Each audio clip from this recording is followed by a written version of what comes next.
Stay a while and listen.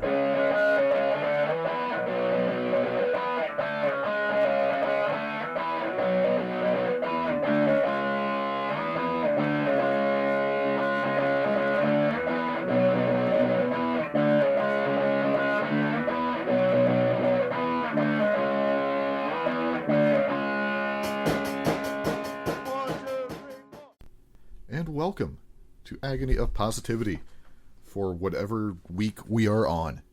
I am Ross. I am Saul. That's it. Just Salt. That's it. Okay. Chapsticks, Carmex, Saul is what we're going with today because that's what's by the desk. There you go. So how's your week been? Yeah, pretty uneventful in a lot of regards. I haven't been sick. I haven't been hurt. Yeah. Well, it's kind of a bonus considering how 2020's been going for you. Yeah. Did I tell you about the hip pointer that I had? The what? Are you familiar with like a hip pointer? Like you hear about it in football or skateboarding, you'll get it. It's basically like on your hip, you'll get like a real nasty bruise or contusion. Okay. I fell asleep on a recliner that has like the center console that has like the drink tray and stuff. And yeah. The only thing I can guess is at some point I jerked in the night and went right into the corner with my hip because I woke up with like I just couldn't walk. Like my hip was so bad. And when I used to skateboard, I would when you fall when you're skateboarding, your center of gravity tends to be like around your hip area. So there's a good chance if you're sideways, you're going to land on your hip. You're going to get like a contusion depending on the fall. So I had a few of those when I used to skateboard. Like I cracked both hips or fractured them or whatever as a result of that. And this was 100% like that deep bruise contusion. And it like spread all the way around to my butt basically. So it was just like dark purple. And for like an entire week, I just couldn't sit or stand or move. Yeah, it was awful. Sounds like it. And that was one of those I woke up and was like, why do I hurt so much? And that is pretty much a good summary of 2020 for myself. And then, actually, it would be that, and then my house is just on fire around me to sum up the state of the world, I suppose. Just chaos. So, yeah, I had none of that garbage. So, reclaimed some desk space in one of the offices. So I'm basically in the same room, but I have more room on the desk. And then going to do a little more moving around, I think.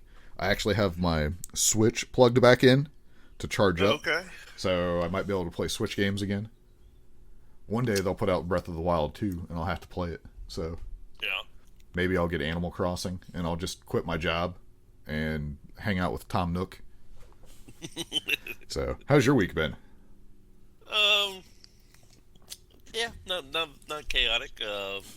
Work. That's good. From home. Nothing too exciting. I've been watching a lot of, and I don't know why. I've been watching a lot of Ryback eats. Yeah. So, so it's just, I don't know if you've ever seen it. It's just Ryback just eating food, and ASMR style. Like, and he tells you up front, he's like, I'm just going to eat this because I'm hungry. And the way he grunts and like just chows down on it. Big boy. It's humorous. I watched, it's funny that you mentioned that because have you seen the chiropractor guy, Dr. Bo, I think it is? Yeah. I watched the one where he was doing adjustments on Ryback is one of them. Okay. I've watched a few of them, but the one on Ryback I thought was pretty good. Seems like Ryback is not a horrible human being at all. Yeah, he seems like a nice guy. Yeah, for the most part. I mean, he had some... I mean, there's definitely some issues if you're looking at the wrestling stuff where maybe he wasn't as safe as he should have been. But, I don't know. He just seems like... I don't know. Seeing him on that kind of stuff gives me a slightly different opinion. Or, it just changes it a little bit. Because I was always... Sure. I was not a fan of him. I thought Feed Me More was, like, the dumbest thing ever. His finisher was a clothesline, which short of an axe kick, I just hate. Even Hangman, I'm still not the biggest fan. But speaking of food, do you have Are you aware? This could sound ridiculous. Are you aware of frozen pizzas at grocery stores? Yes. Okay. Are you aware of some grocery stores have their own frozen pizza in a totally separate section, or it's like a refrigerated pizza? Like, say, like Kroger, for example. So we have Kroger, we have Myers. Both of ours in my town do the same thing, where you got like your actual frozen food aisle where you'll have like, your Tombstone, your DiGiorno, all that stuff.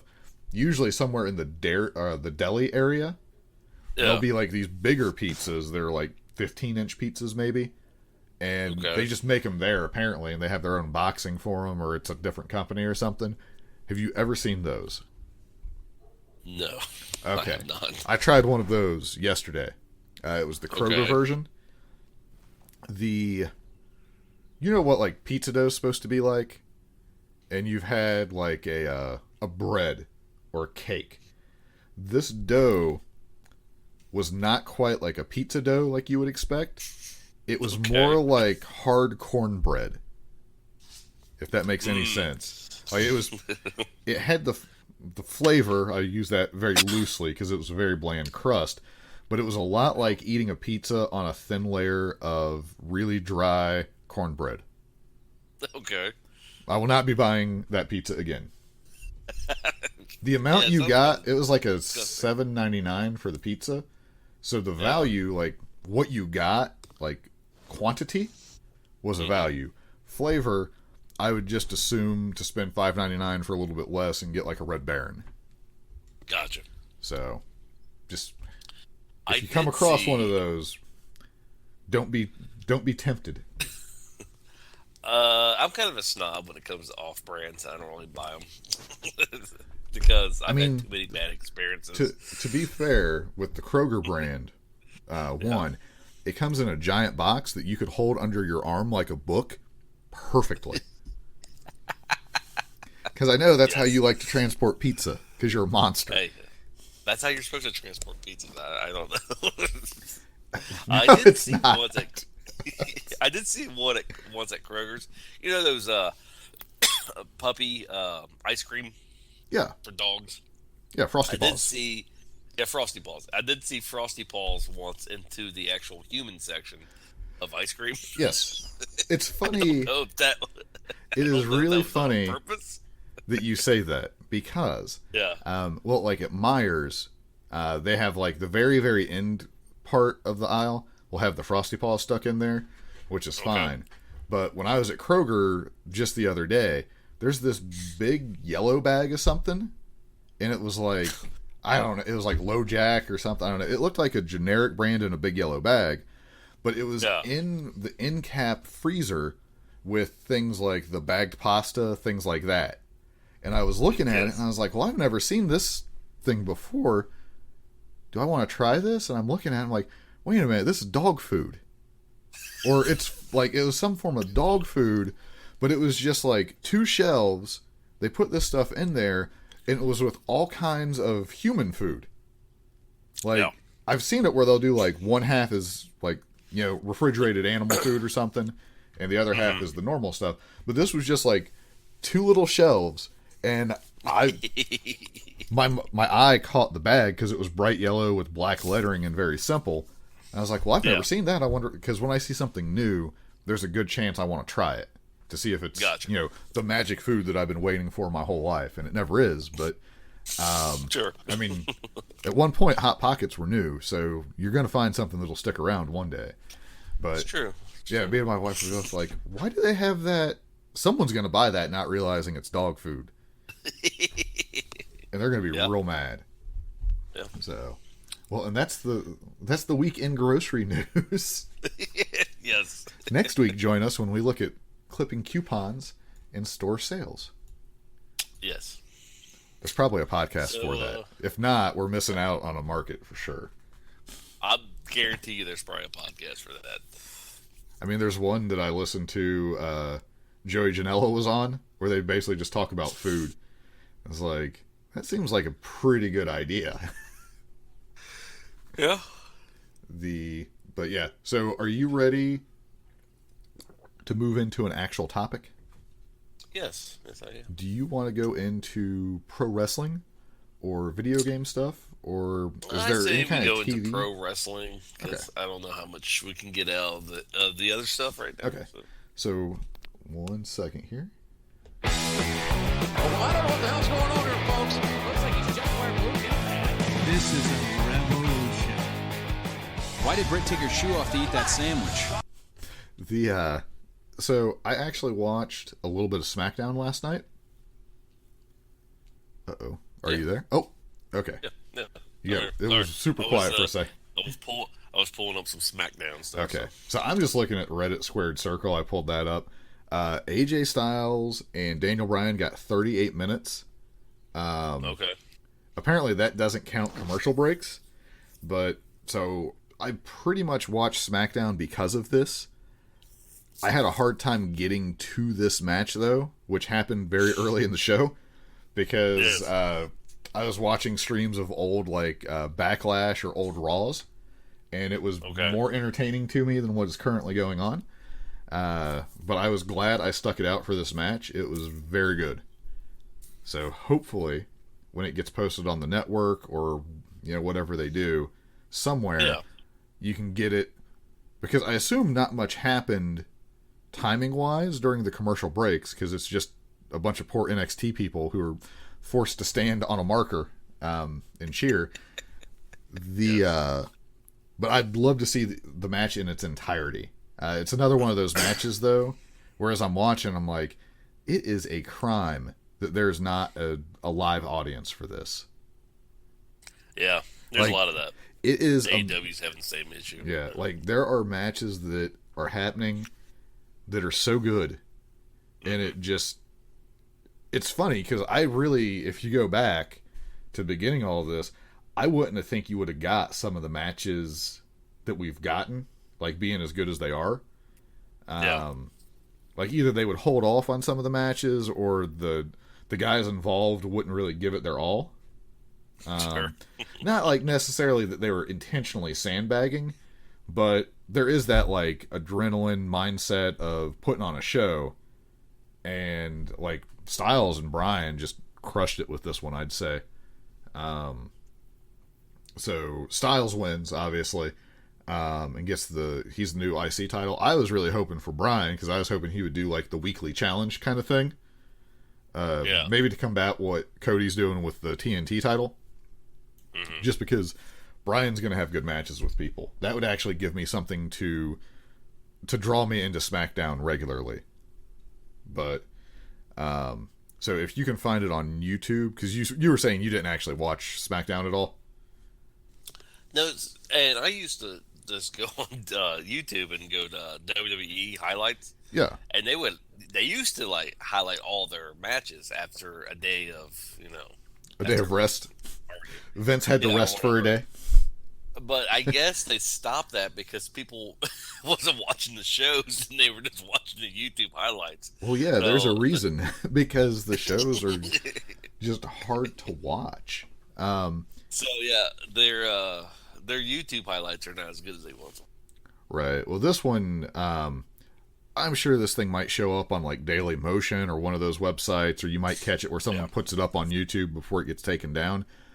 If you got give or take 40 minutes to kill, and you like these guys, it's a pretty good match. They don't do a lot of the false finish stuff, like the finisher spam or anything.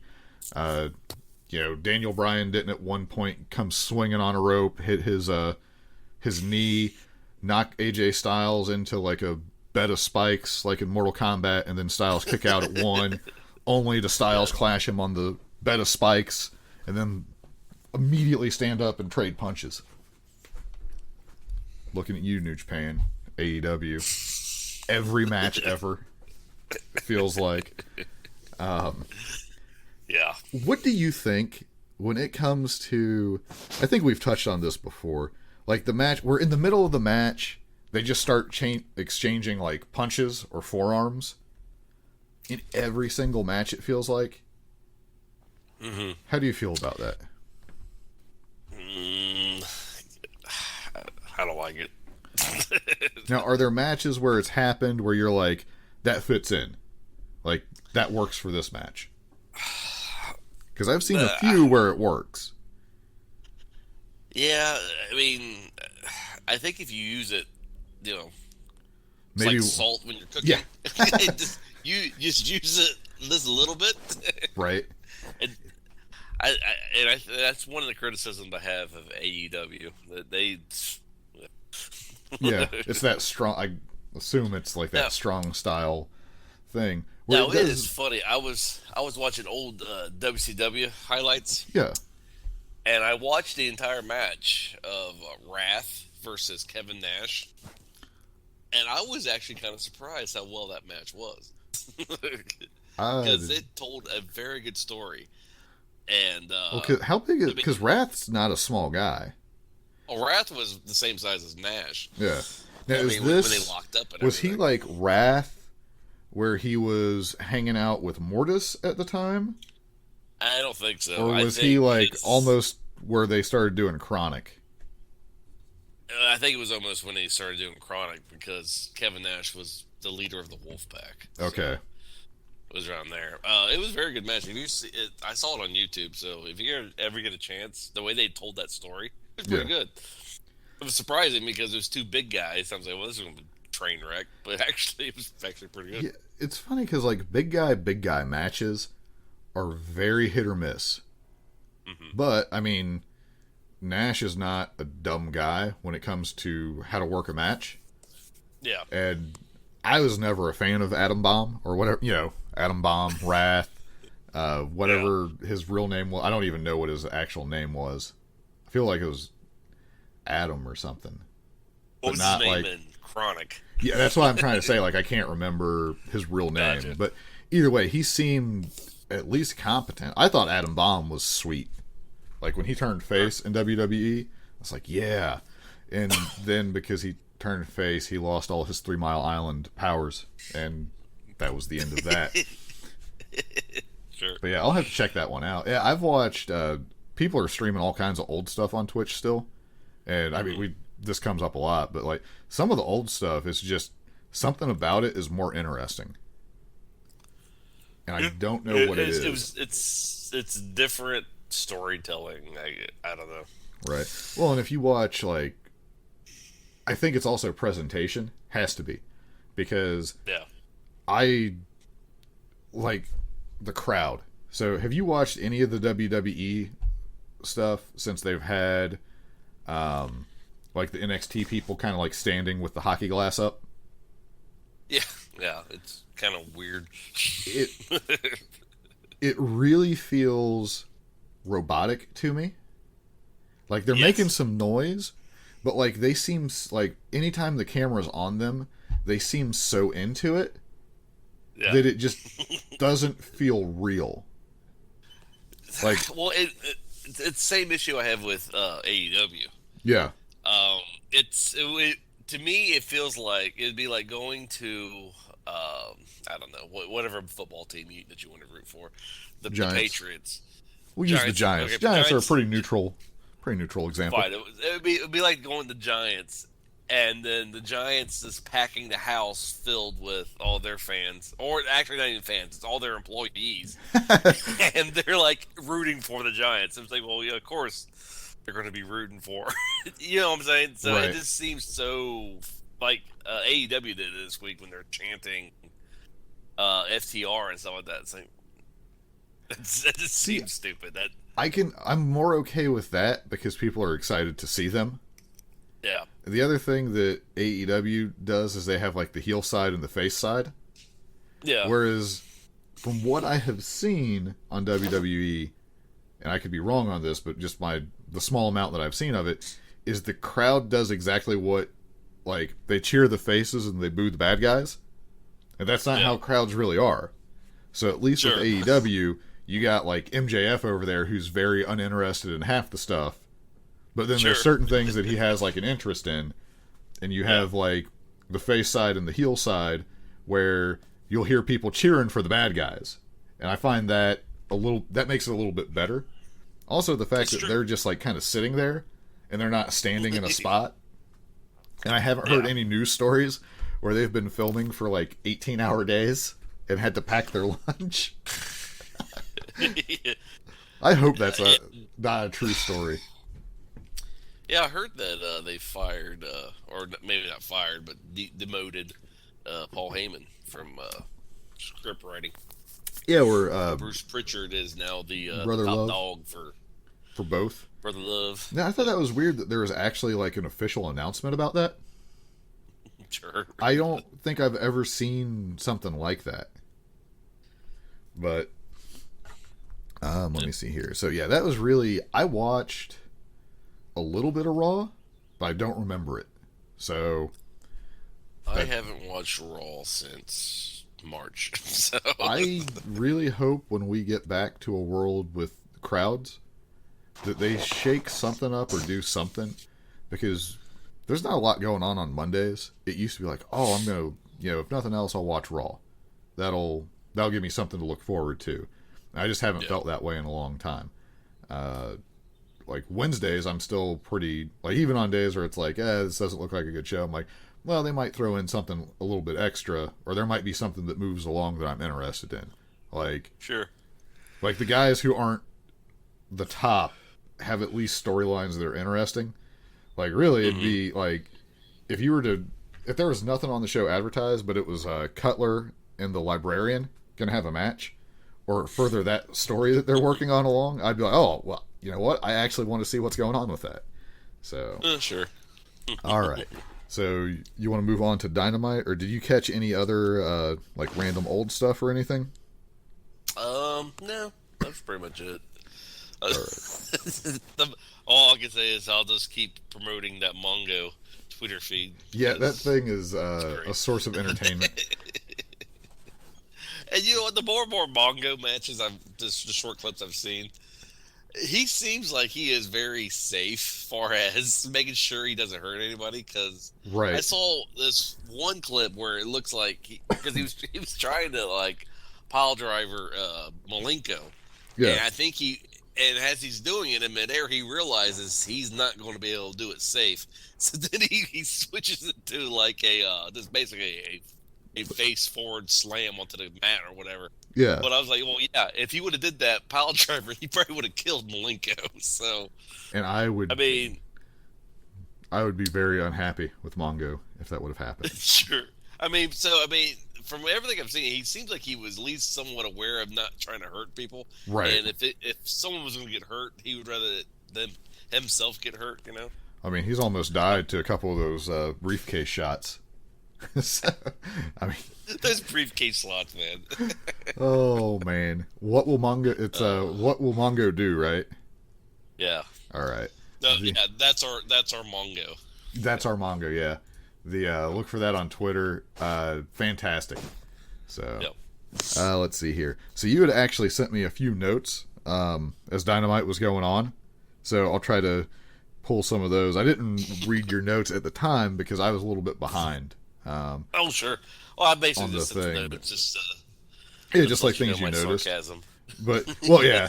But so to start with, we got what's his name, Justin Roberts back for announcing. Yep. So you were pleased by that? Yeah.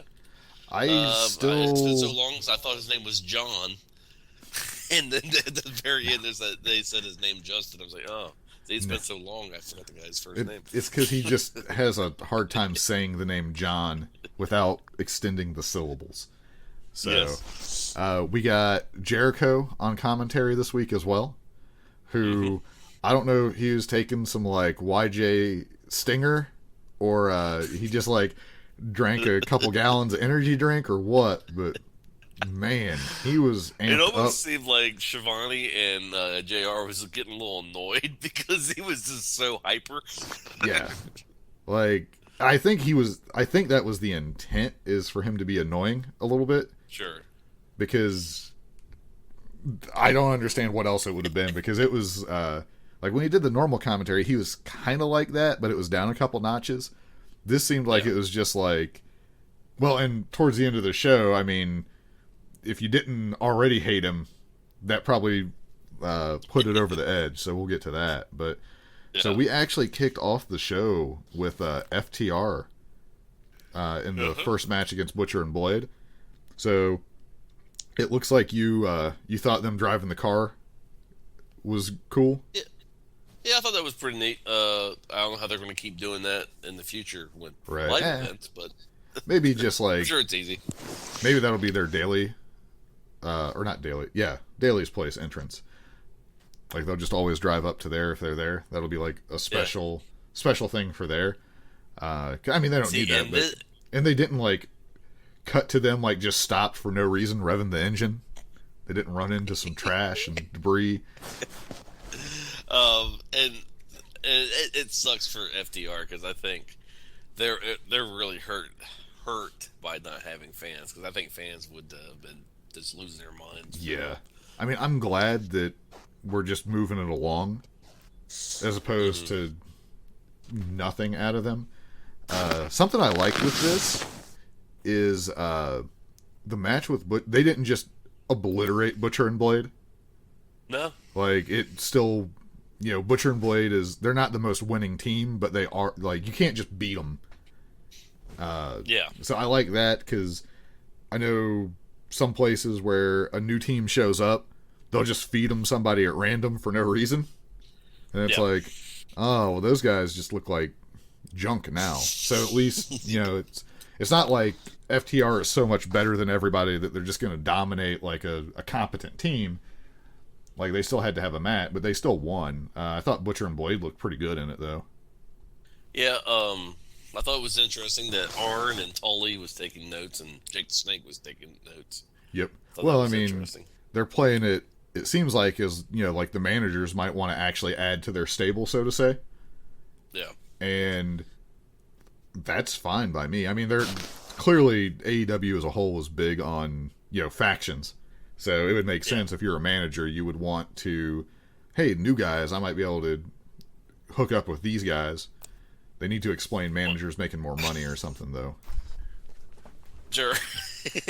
Like as Well, the and driving also, motivation. You think if you really wanted FTR part of your stable, you would just make the Four Horsemen again.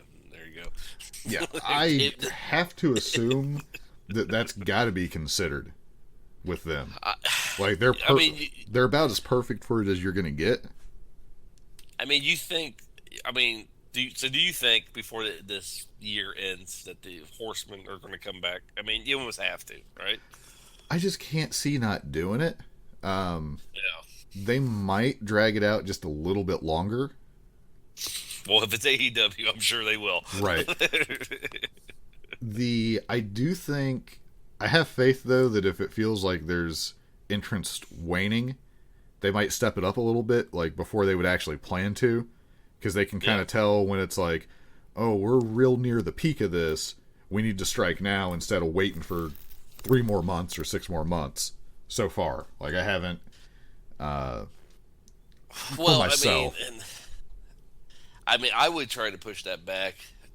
In all honesty, as much as until you can get fans in, because if you're going to bring back the Horsemen, that is going to be such a huge pop. Right. I don't. I mean.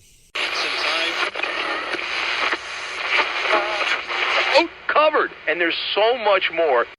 All right, and we are back. So for some reason, the OBS that we were using to record crashed on us a bit. So you're going to have a bit of a continuancy gap here.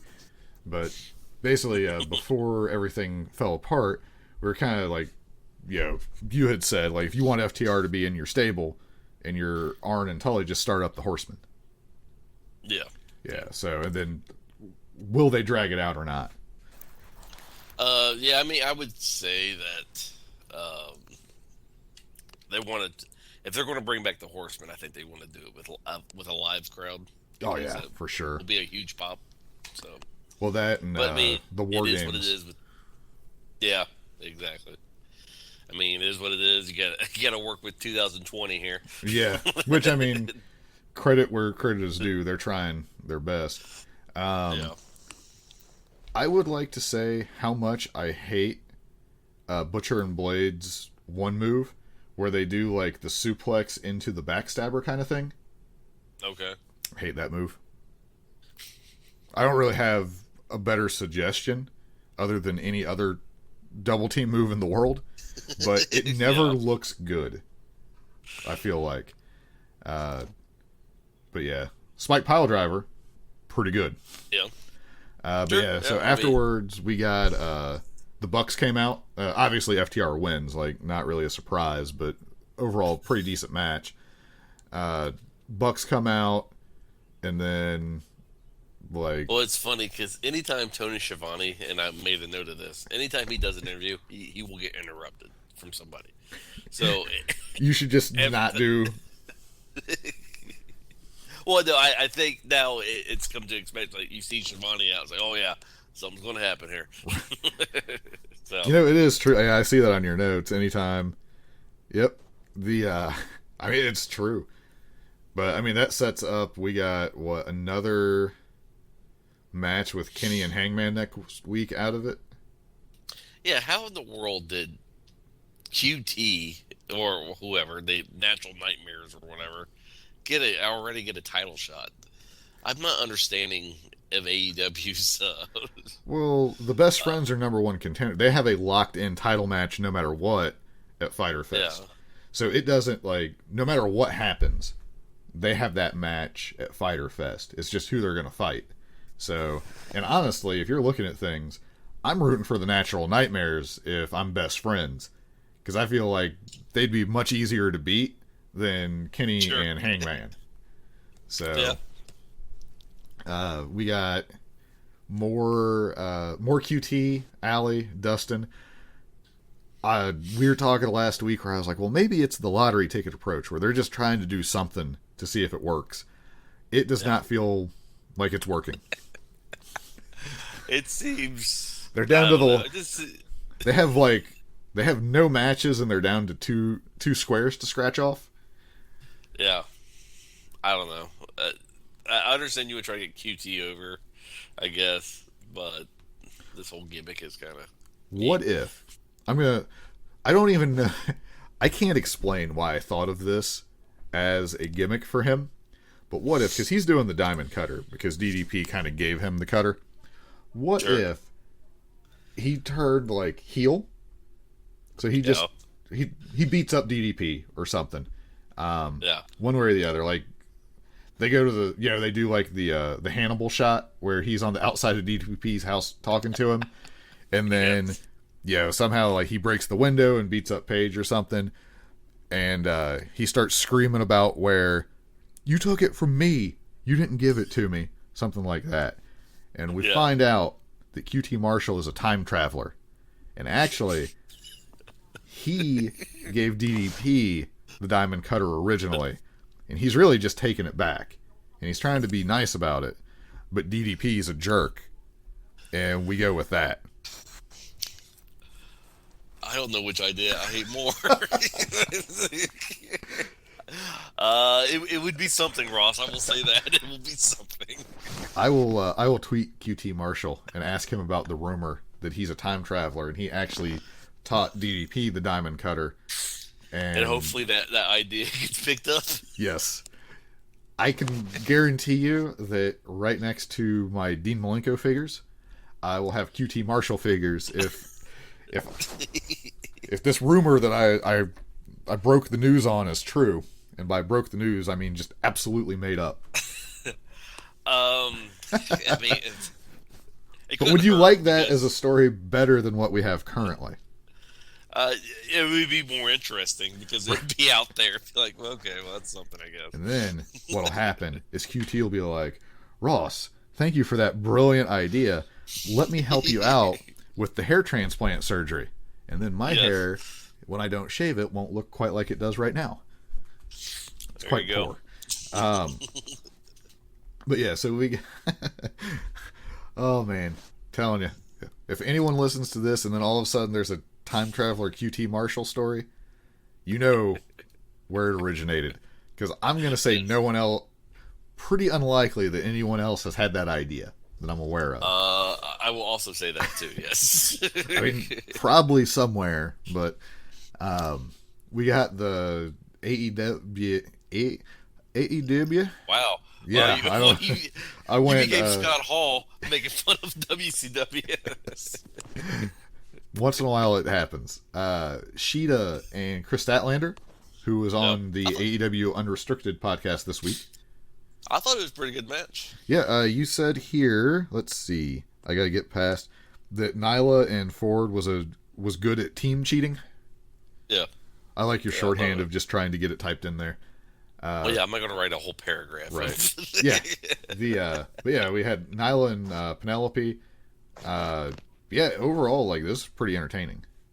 Yeah, it was good. The Falcon Arrow is a big move, is just so weird to me. But, yeah, I mean, there's a hard hitting, I think, is a fair thing to say. I like Nyla and Penelope because you got, like, the power and I guess the technique, you would say. Yeah. Because she's definitely a lot more flippy. It is interesting where they will give Penelope, like, a big win here and there. Mm-hmm. Or just, like, something big. It's like they're taking their time with her. So I don't know how long she's actually been wrestling. Well, I don't know this, but it seems like maybe she's not good with promos. Yeah, like, well, even on on BTE or Sammy's vlog, yeah, she just doesn't talk a lot. Yeah, so... And I will say I have watched her Twitch stream, and she's not the most engaging of hosts. But, well, there you go. To be fair, if you've never done that kind of thing, it's going to be, like, you know, you got to pay attention to, like, the game you're playing, and then you're trying to, like, talk to people. And I can only imagine the kind of comments that Penelope Ford, is a fairly attractive girl, is getting, that she has to basically just ignore and not react to because people are creeps. So, well, the plus side for her is she has the male bimbo. Yes. With her, so Kip is very entertaining. He, much like Sammy, grows on me week after week. Mm-hmm. Because he just does ridiculous stuff. Like, he clearly is willing to be like, yeah, I'll do that. That's fine. Like, I'll figure out a way to make this thing work. And it usually does. So, but yeah, pretty good match. It seems like the women's matches are getting a lot better. Or we just keep seeing the same people who are getting chemistry and improving. Because there's a lot of people we haven't seen in months. So we'll have to see as it goes on. We got the weirdest video from Darby that I just... Basically, they did it because Tony Hawk was in the video. I'm pretty sure. Well, in my note, this says Darby did something. I guess. Now, I was okay with this because what he did to me, like, from skateboarding, like, that was an impressive thing. But I don't know what someone who has zero clue about skateboarding would feel about that. And what does that with a wrestling match? I mean, what was that about? It was just him doing something. Like, it's like Darby's Day Off. That's what they should have titled it. Was Darby's Day Off. That would have been like back during the Monday Night Wars if we just saw a promo of Scott Hall and Kevin Nash getting out of a car, going into a gas station to get beef jerkies. I mean, it would almost be like if you had a promo of, like, Raven and Canyon, when you find out that Raven really is a child of privilege, just hanging out at his mansion. Sure. It did nothing with a story. I mean, I thought it was dumb. I mean, they mentioned that he's not medically cleared to wrestle, so he's just damaging his body elsewhere, I guess. Sure. I don't know. Like, it's funny because, like, a week or two ago, I was talking about how, like, pretty much every time Darby puts in a video, it's a little bit weird, but it's still cool. This one's like, eh. I mean, I like seeing Tony Hawk, don't get me wrong. I'd be more impressed with Rodney Mullins, but Tony Hawk's the bigger name. So, anyway, yeah, that was just really, really weird. And he had to successfully do it more than once, because he eventually did it, like, with his full gimmick on. Yeah. Like, whatever. So we get to the 6-man match, where we got best friends with Cassidy against the Inner Circle, Hager, Santana, Ortiz. It's not how my notes put it down, but yes. What's that? Say, it's not how my notes has it down, but yes. Orange, hold on. Orange Cassidy and two guys wrestled Inner Circle. Man, you really don't like them. No, I don't. Well, that's fine. I mean, this whole thing is basically set up for the Jericho Orange Cassidy match, right? Like, I assume that's why this was here. Yes. I did like when Hager did the Vader Bomb. They called it the Vader Bomb initially, and Jericho was like, "No, Hager Bomb," because I'm a fan of when you call the move what it is. There is a canon acknowledgement of it, like from a story. Sure. So, but either way, we get. So, I never thought I would see this, but it absolutely, like, as I saw it, I was like, of course this makes sense. But we get, Cassidy gets, like, the roll up. Jericho freaks out. He gets his baseball bat that he's been carrying around forever and takes him out with that. And they pull out a bag of blood oranges. Yes. Which they have, Tony Schiavone, as a master of oranges, is aware that it is 20 pounds of blood oranges. Yes. 20 Schiavone pounds. can just And look he at a also bag. knows that that is enough to crush a man's skull. Shivani would be good at. You ever seen like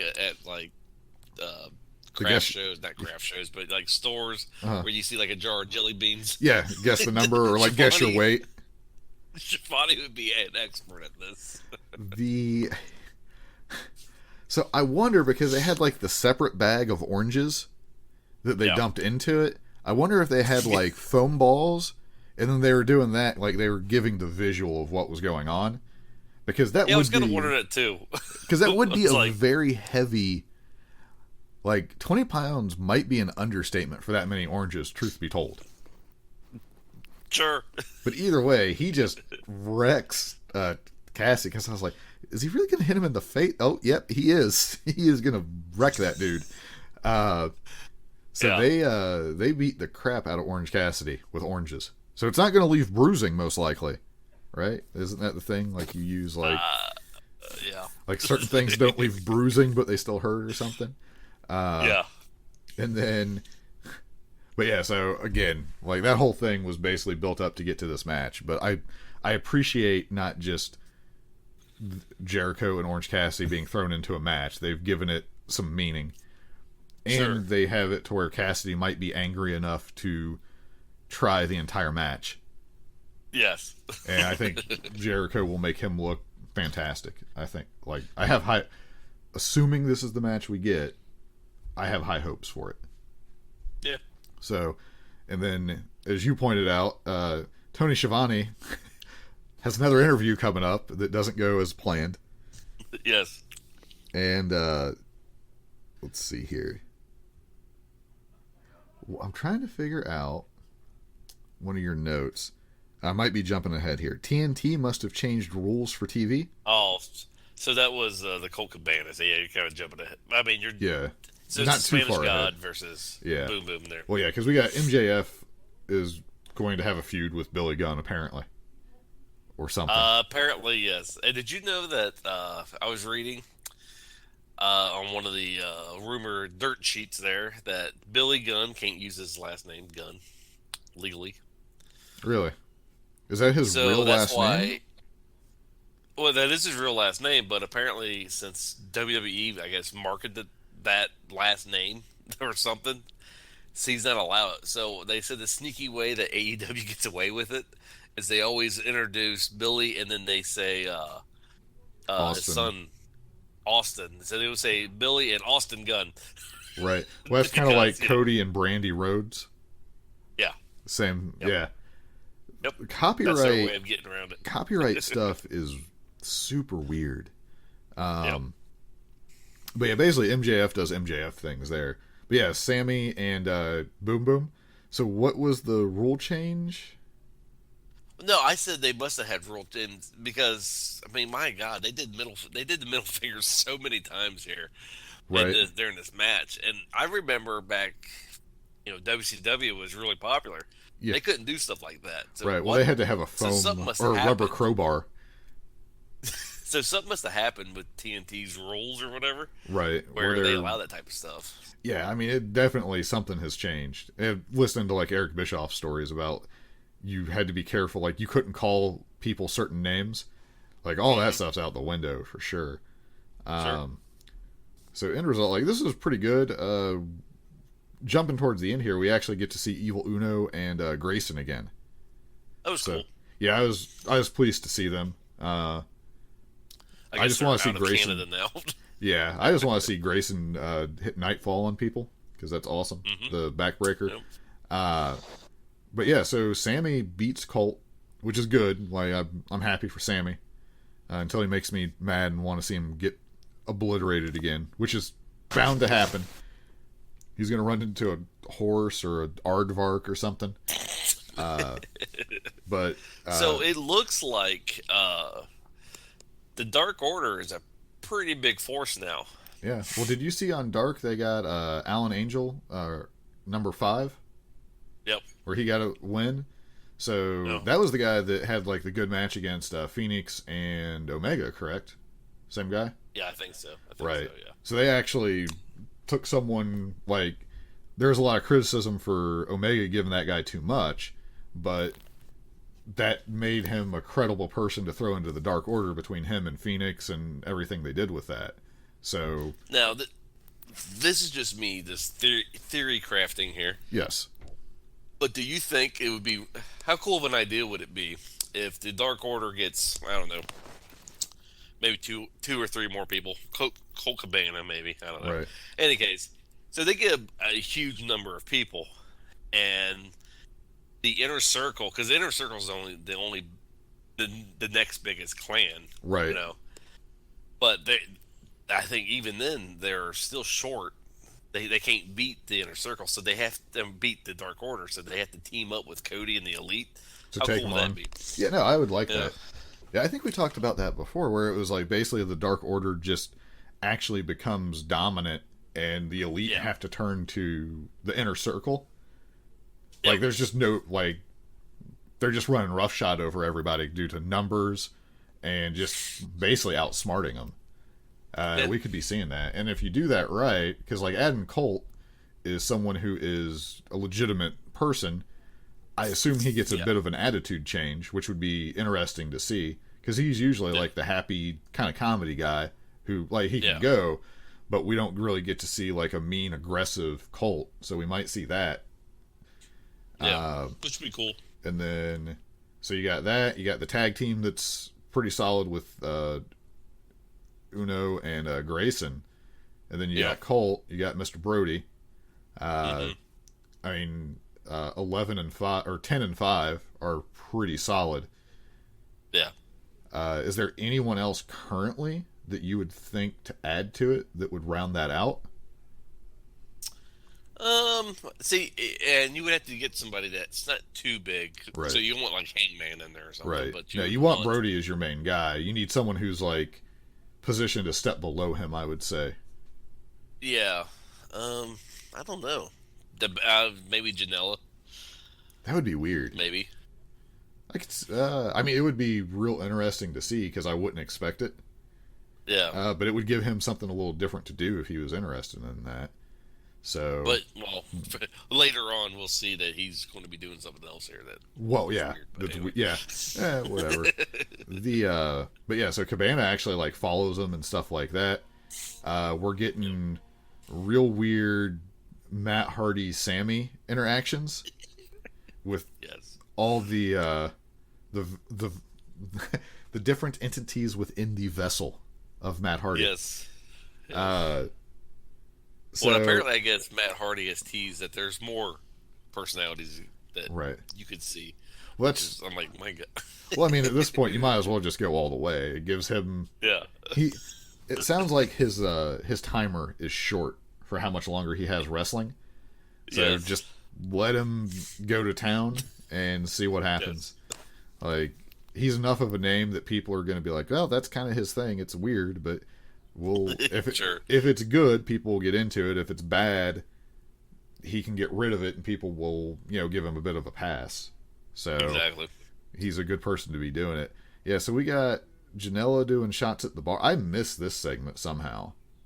Okay. But so Sonny Kiss picks him up and some weird adventures beginning. I guess. They get in the car and they're like, they just drive off together.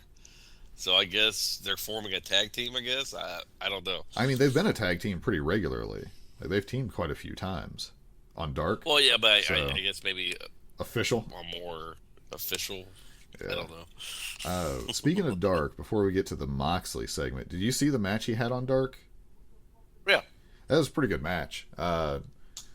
He wrestled that guy a lot in CZW, I believe, because I think he powerbombed him through plate glass. Yeah, I was watching some of those, yeah. Yeah, that thing, I don't think I would want to take a powerbomb through plate glass.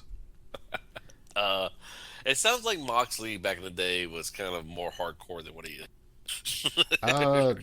I mean, it's how he got as big of a name as he did. But yeah, that stuff I'll pass personally. The You want to see someone going through, like, make it look like shredded cheese there? no. Yeah, I don't need to do that. Like, obviously, I'm an old man now, so might be different then. But Yeah. they get... So basically, Marvez is talking... Well, he's talking at Moxley, and then Moxley just goes on a rant. And Taz actually comes out because he could hear him from the trailer, which I thought was a nice little touch to that. And Taz is pretty intense too. Like, overall, this was real good, and it sets up Cage beat the crap out of Moxley, and the poor.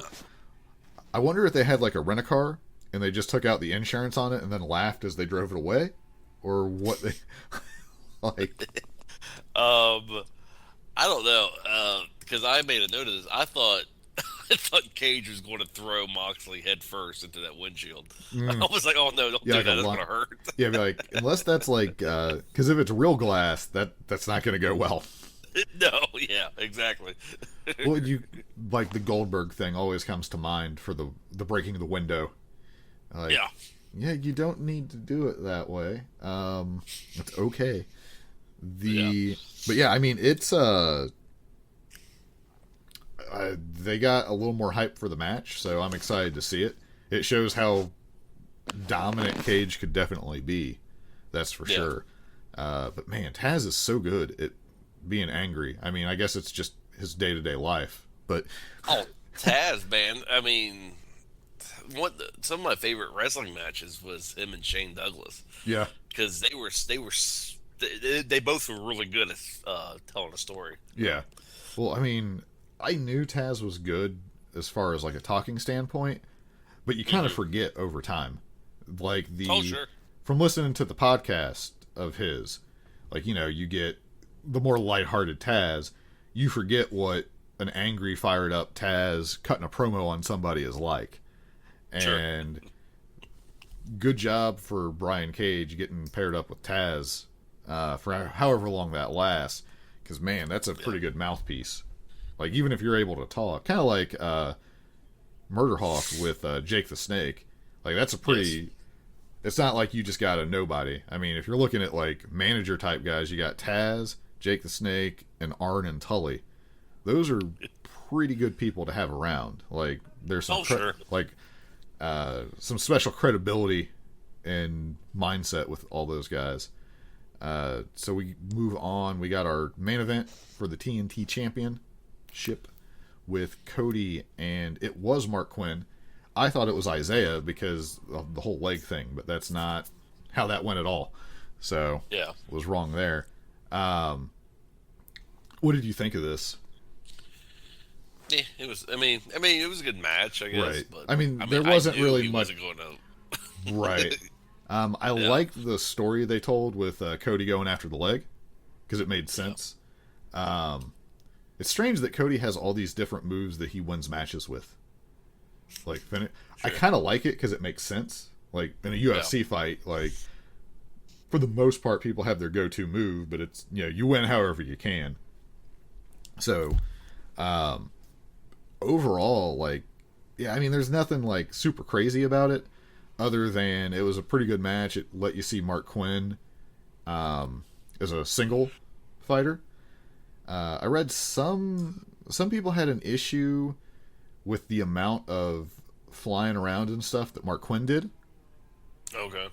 But if that's your thing, if you're a high flying guy and you're against a singles guy who's a proven winner, you're going to go with what you think might throw him off or give you like a high impact move that might stun him and get you a win, you would think.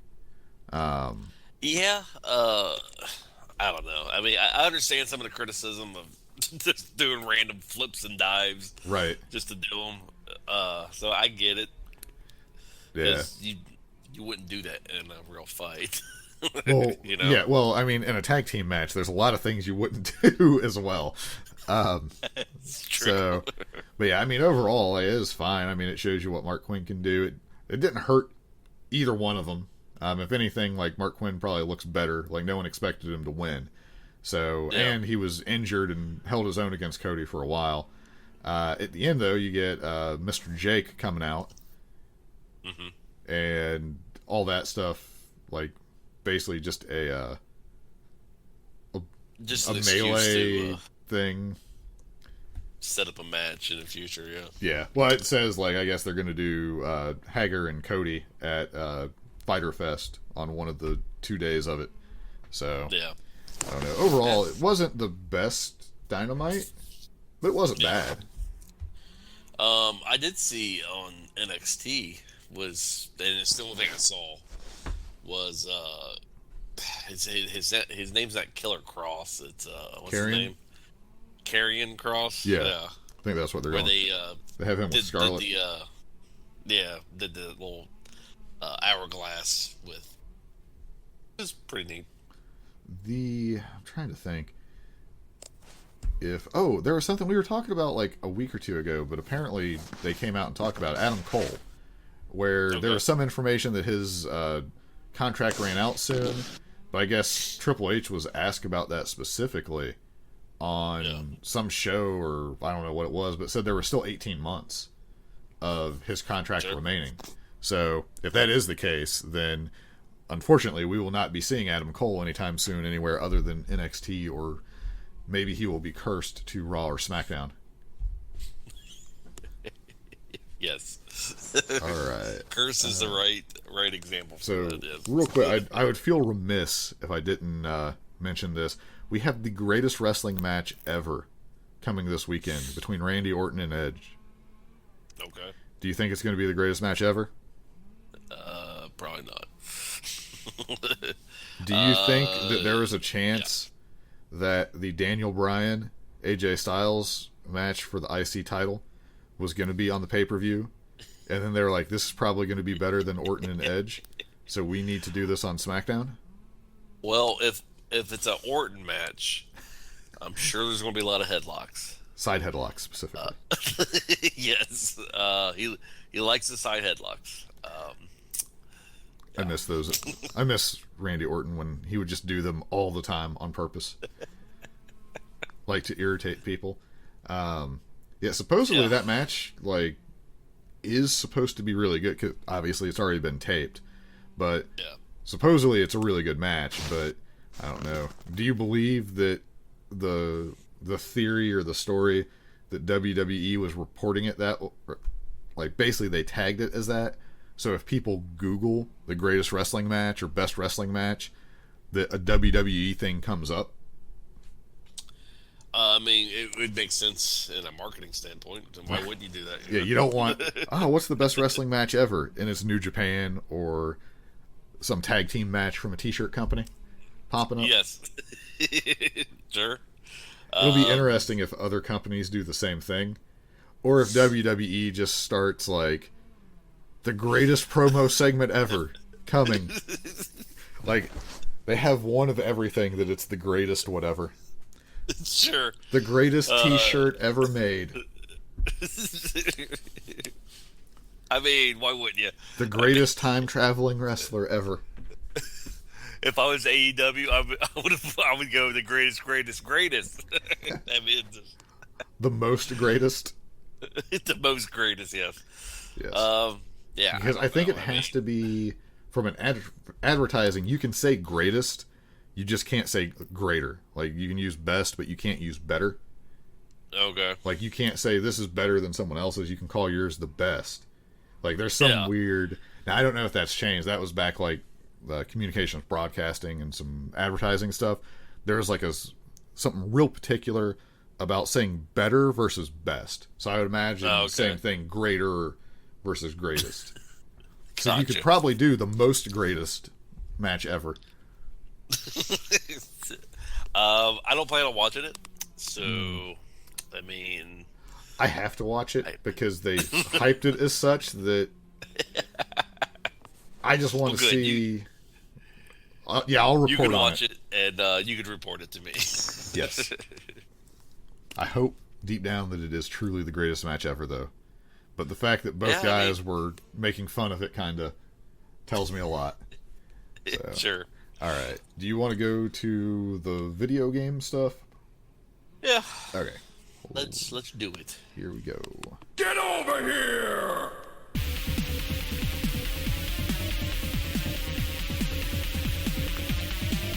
Time's up. Let's do this. All right. So we've both played some Battlegrounds in Hearthstone, correct? Yeah. Okay. So that's been most of my gaming this week. Like I just haven't, other than updating Conan, because we were talking about that new map thing that might be coming. That did get me pretty hyped to play that. So I made sure to get it updated. It doesn't work on the laptop very well, but either way. But so for Hearthstone Battlegrounds, they added pirates in. They moved some stuff out, but the big thing is pirates are here. Have pirates given you a bad time? Because I've had some very bad times as a result. I've dished out some bad times, but I've had some very bad times as pirate. Yeah, the arcane cannon, man. It's Yeah, the cannon. It might be worse than Soul Juggler. I don't know, man. I did have my ongoing hatred of Soul Juggler. I fought an AFK who got 2 Soul Jugglers on the turn 3. Yeah. That AFK went on to just obliterate everybody, cannons included. Sure. But so the first thing, if you're listening to this and you play Hearthstone at all, but you haven't gotten into Battlegrounds with the pirates, one of the pirates has a weird hero power that until you use it or you look it up, I didn't know how it worked, and it was real frustrating to find the news on. There is Captain Eudora. Her hero power in the Battlegrounds is Buried Treasure, and it's 1 mana or 1 coin, whatever. You dig for gold, and you gotta dig 4 times. Well, what it gives you is it gives you a random golden minion, which could be a good minion, could be garbage. The big thing is, though, you're going to get like that discover from playing a golden minion. But once you do it the 4 times, it resets. So you can get multiple golden minions out of it over the course of the game. Okay. If it goes long enough. But I was trying to figure out what it did because I didn't want to take it without knowing. And I couldn't find for some reason, the description just wasn't easily found. And I got frustrated with it. I eventually found it like a day or 2 later. But if anyone, for some reason, they haven't found out what it does yet, that's what it is. You use it 4 turns, you get a golden minion, good luck. It could be awesome and it could be terrible. You could get what is it? Like the 1/1 JoJo bot or whatever. You could get one of those that's golden, but you're still going to get like your tier upgrade discover out of it. So that's really probably where your value is going to come from. But that one was I've done pretty good with that, actually. I've had some good luck on some of those. But the more you play it, your luck's going to normalize and you're going to get run of the mill on it. They added. Now, have you played as any of the new pirate heroes? No, because I don't have any of the the perks yet. No, actually, I have what's his name? That stupid Patches, the pirate. Yeah, Patches, the old one. Yeah, I wrecked people with him the other day. They also added their Sky Captain Crag, where it's one of those like increasing, like you get 1 gold per turn, and then when you use it, you get that much gold. So if you wait till turn 5, you'll get 5 gold. I've never picked him because I don't know if that's strong or not, and he's always been paired against stuff that I know is good. They got the Captain Hook Tusk, where you discover a minion from a lower tavern tier. So, I mean, you're getting a minion out of it that you're getting to pick, so that's not bad. Patches, you get like an extra pirate, basically, where every time you play a pirate, it gets cheaper. So he's pretty good. But really, the big thing is the ones they added in to the minions that you can pick from. Like you said, the Arcane Cannon, where anything adjacent that attacks, it'll deal 2 damage to a random minion. And they got a couple of these things that are frustrating as all heck when paired with it. Because the Scallywag... Yeah, because it's a 2-1. It has a Death Rattle, so it'll attack. Its Death Rattle is it summons a 1-1. And then that immediately attacks. So you're basically getting... Assuming nothing happens to your Scallywag initially, you're getting a minimum of 2 shots of the cannon straight away. And then they have that taunt, the Yoho Ogre, where if it survives being attacked, it attacks instantly. So if you pair these things with the cannons, like, you end up with a lot of shots. Now, late game, because your health gets so much higher, it's not that big of a deal. But early on, you can just get totally swept, and your minions didn't do anything. I ran into a Illidan, or, Illidan, where his edges attack first. They had had 2 arcane cannons, and had 2 scallywags, and then a golden scallywag on the inside. So it was just freaking brutal. I didn't have like big minions, but other than that, they got a couple of those growing ones, like the Gold Grubber, where at the end of your turn, if you have any golden minions, you get +2/+2. I got one of these things up to, because when you get the gold, he gets +4.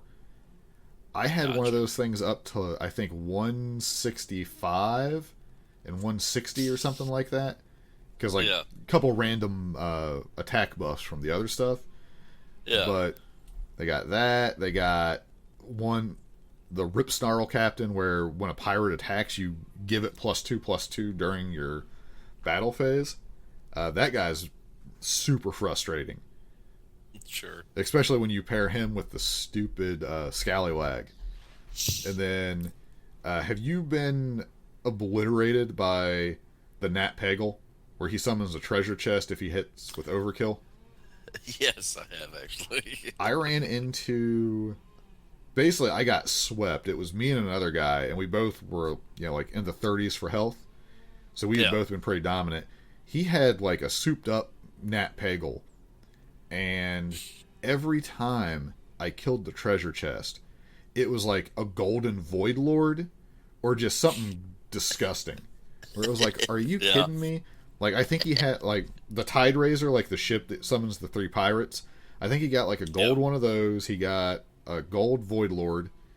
And there was something else where it was, one of the Death Rattle ones. And I was like, are you kidding me? And I did not do well with that. But... he's done the same for me when I've had him, where I get just something real gross. But, man, that card feels bad. Sure. And then, have you been wrecked by the Seabreaker Goliath? The Wind Fury one that gives the other pirates +2/+2 if it kills? No, I'm not ran across that yet. I've had some nightmares with that one. Overall, the pirates are strong. So overall, have you enjoyed it? Yes. It's figuring out what to do. I've got up to 5,999 for my MMR. And then I've been stonewalled, so I've been going between 5,800 and that. I don't know. I assume as it's gone on that 6,000 isn't what it was at one time. But it's still, I'd have to look at, some kind of thing. But it's still, it feels like you're playing against people that are a little more knowledgeable. But if you don't have a couple of the pirates, the Gold Grubber is a good one that you don't even have to have another pirate. Just if you have golden minions, he gets out of hand. And it feels like there's less ways to get poison. Or just no one's taking it because everybody's like, woo, pirates! Arr, look at me, I'm Johnny Depp. There might be some truth to that one. Yes. Yeah, but I mean, they're super strong. I mean, like the Tide the new Razor. flavor. Tide Razor, summon 3 random pirates. Depending on what you summon, because some of them are super strong, just like vanilla. It's crazy. Yeah. So, but overall, like, I've enjoyed it. I think some of these cards are going to get reined in a little bit over time. We'll have to see. But, I mean, Soul Juggler hasn't been touched, so who freaking knows? I thought they were releasing, like, that solo adventure this week, but I guess that's a little while off still. So, yeah. I'm disappointed by that. But, yeah, overall, like, have you played any Constructed at all? Yeah, I've been playing. What have I been playing? The Mage one. It was very early on Mage one, but it still gets me wins, where you have no duplicate. No. Oh yeah, duplicates. like one of the, I guess the Reno style. I'm looking here at Hearth. I'm looking on Hearthstone is where I'm pulling this stuff from. Yeah, because they got a few different Mage ones that are there. I've played very little Constructive, short of like just doing my quests. Yeah. Probably I've played the most Demon Hunter because I think some of those cards are fun. Mm-hmm. And then like whatever the Tavern Brawls are, I'll play that just to get the pack or whatever. I'm over 10,000 gold, so that's exciting. But yeah, I haven't played. I don't know if you watch it or not. I don't think you do. He's a streamer. He used to do WoW videos, World of Warcraft videos, but now he kind of switched over to Hearthstone. That's kind of what he plays mostly as. So WoW Hobbs reached Legendary yesterday for the first time. That's exciting. Well, and what makes his deck so interesting, because he makes his own decks. He doesn't use meta. Yeah. And he always puts Cho into his deck. Okay. It's kind of his signature thing. Yeah. And he actually got the Legendary with Cho. That's impressive, because that card can ruin you. Well, and that's how he builds his decks around. He builds his decks, basically he mills people. Yeah. And he gives people like... What deck was, or what class was he playing? So he was mostly doing as Paladin. Yeah. And the one where you have that, where it heals, you know what I'm talking about? And you can heal yourself, and it gives you a taunt minion, or you can put the thing on somebody else, and if that minion dies, the spell comes back to you. You know, right. I don't know what it's called. Is it the Libram? That's it. Yeah. Yeah. So summon an as 8/8 Paladin, with taunt and divine shield plus restore 8. That's pretty strong. Yeah. So as a Paladin, it causes him nothing because I guess he plays a card or whatever. Yeah. But for somebody else, because he gives it to him as Cho. Well, for them it costs like 2. So he basically mills the people because they can't get those cards out of their hand. Okay. Yeah, so he's basically making it where if you want to do anything, you're burning your whole turn to do it. Yeah. Okay. That's crazy. Yeah. So yeah, you basically just have to wait to get that. That's interesting. I'll have to check that out. Yeah, check him out, WoW Hobbs. I've been watching him for years because he did a lot of WoW videos. Yeah. And then for whatever reason, he likes Hearthstone now. Wow. I feel like Hearthstone, like, as far as a streaming game, I feel like Hearthstone would be a lot easier to make entertaining because you have the downtime on the opponent's turn. You can talk through your turn. Like, because there's very few WoW streamers that I can watch, like, a full stream of, because a lot of them just aren't entertaining. Because they're not doing stuff, and then it's just like, okay, and they're not really talking about what they're doing. Like, even if they're doing something, like, there's no commentary to what they're doing. They're just sitting there, and it's like, well, this is not exciting at all. Sure. I'm going to try to find somebody else who's doing something. So, I could see if you wanted to go the streaming route. Now, I think WoW, as far as YouTube content, would be a lot easier. But as far as just, like, I'm going to stream something for hours on end, Hearthstone has to be maybe easier. Like, you constantly have something going on. It's easy for people to pull up your stream and see what you're doing. Yeah. Like, You can watch Well, Hearthstone for about five minutes, and you get a general idea of what's going on. WoW, boy, it's like, what is this? I don't understand. sure. I mean, I would, yeah, and that's why you see like Hearthstone, fighting games, Mortal Kombat type stuff, Fortnite. I mean, those types of games are easier to stream. Yeah. Yeah. Because what do we got right now? I'm just pulling up like Twitch in general.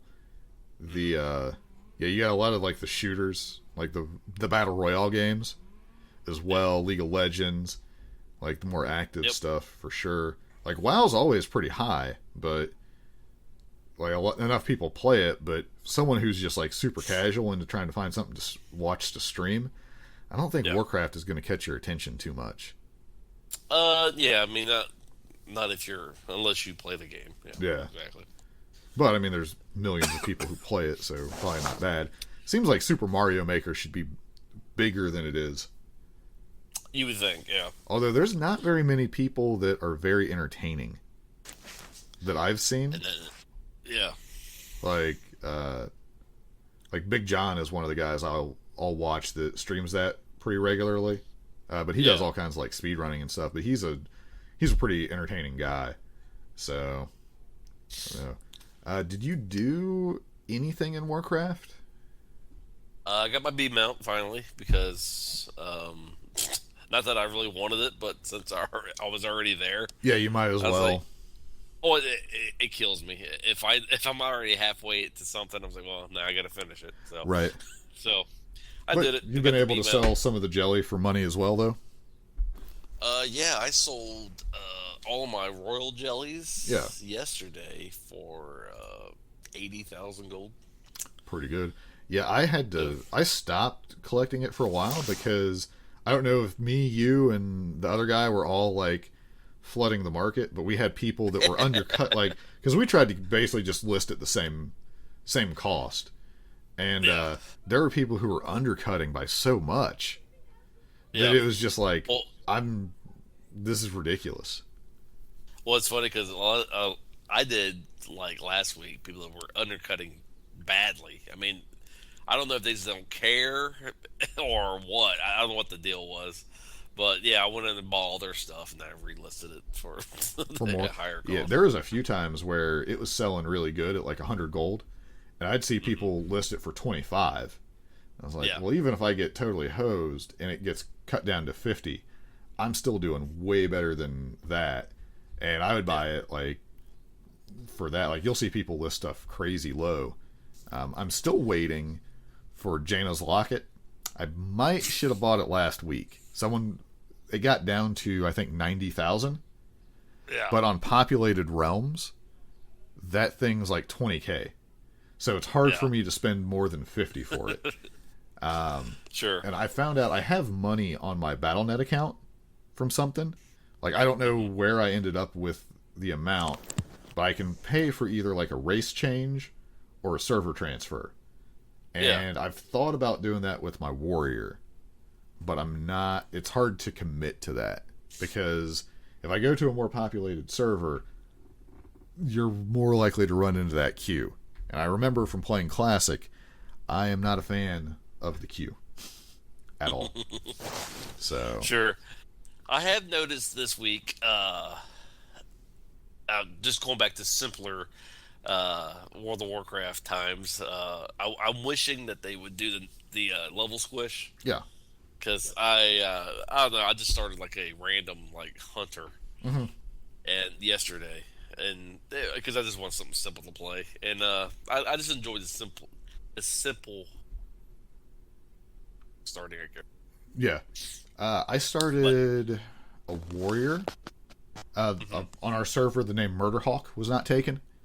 So I basically made Lance Archer best I could. And I was like, well, I can't believe that nobody took that name. And I enjoy parts of there's so many areas in the game that I've never done any questing in. It's kind of cool, but then as I get to the levels, like the later levels, the idea of going through WoD is like, I don't know if I want to deal with that. And then when I get to Legion, it's like, And then Yeah. And then I'm thinking, and then I got to do all this Battle for Azeroth stuff. Oh, I don't want to do that at all. They would do I don't know why they just don't do the level squish now. I wish that something.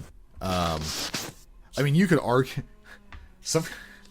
you could theoretically level through the human starting area because things scale to you there.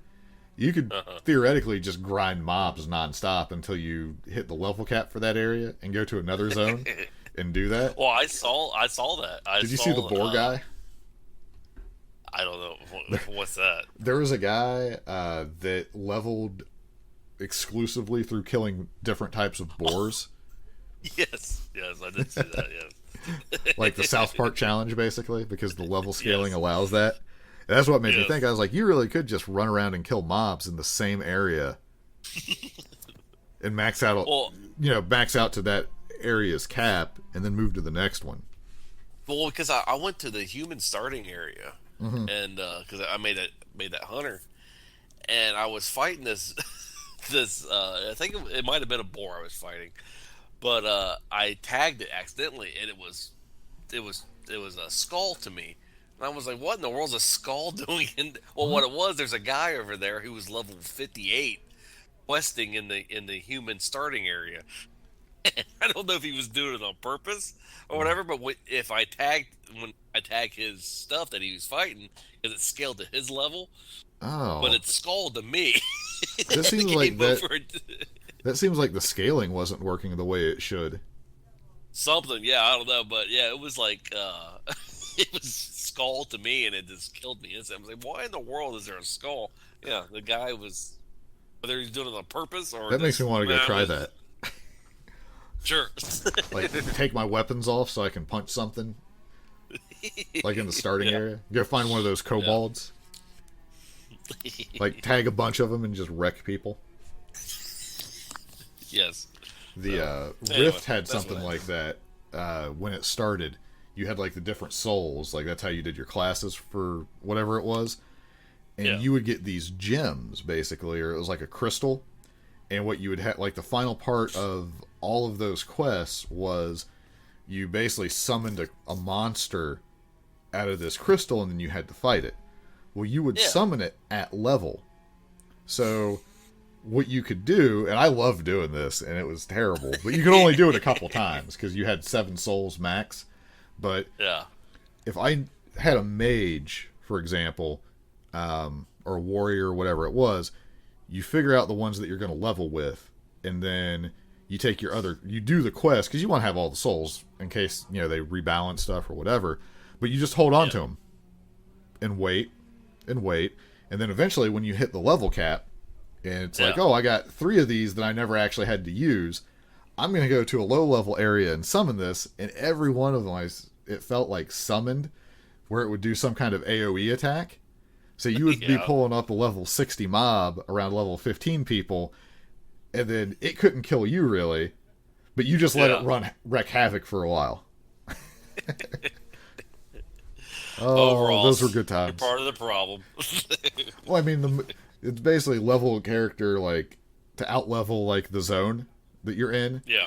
And the most you could ever do that is theoretically 6 times. Because you'd have to have like at least a couple, or I think it would actually be 5. Because you start out with a couple souls active. But yeah, I just thought it was funny that was in the game. Because I figured it out on my own. Like, I'm sure there were videos about it, I just didn't know about it. Because I was like, ooh, this thing's like, I never got the, I think it was the Stormbringer, or it was basically like the Lightning Mage. I had never finished it, and I like pulled it up in the middle of like the town I was at, and it just started wrecking all the low level guys, and I was like, oh, that's awesome. So then I leveled another mage just to do that on purpose. Oh, Ross. It was fantastic. Well, I don't have anything else to talk about, do you? Not really. You got any fast food recommendations? Fast food recommendations? Yep. Anything been good lately? Here. I tried a chicken place recently called Joella's. Joella's? Any good? Joella's, yeah. Is it like fried chicken or? Yeah, it's like fried chicken, and you choose your sauce level, how hot you Okay. want it to be. So it's Mine like is usually in the middle. it's kind of like chicken wings, but it's actually just fried chicken. Yeah, basically. Yeah. Okay.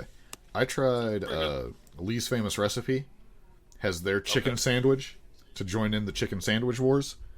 And I'm going to tell you right now, just keep eating at, I assume, Popeyes or Chick-fil-A. Okay. Lee's is not going to be your answer for this chicken sandwich. Now, if you just want like decent fried chicken, a lot of people are still going to go with Popeyes anyway. If you don't have a Popeyes nearby, I would say Lee's is still going to do you good. Don't waste your time with that chicken sandwich because it was not on par. Now, I have a buddy he's very opinionated, and you know who he is. Yes.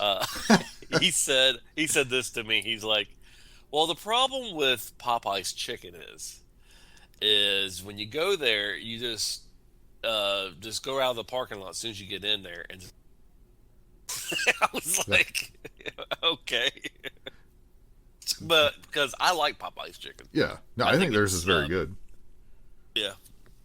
I've gotten like tenders a couple times that weren't so hot. But yeah, anytime I've gotten like the actual fried chicken, like we used to get it at one of the workplaces, and it was always pretty good. I still haven't got one of their chicken sandwiches, so I can't speak to it, but I assume people are not lying to me when they say it's good. Well, the problem with Popeyes, at least around our area, there are a lot of Popeyes attached to gas stations. Yeah, I have don't a eat hard gas station. Yeah, it makes me think that it's going to taste like gasoline. I know that's not how it works, but it's hard. There's just something about being attached to a gas station that makes your food automatically just not that good. Yes. I don't know what it is. I don't get it, but Yeah, I agree. So, all right. Well, there's some food recommendations for you. So, all right. avoid gas stations. Yes, for real. Well, I don't know. Gas station hot dogs are good. We'll end it there. Later, everybody. See you.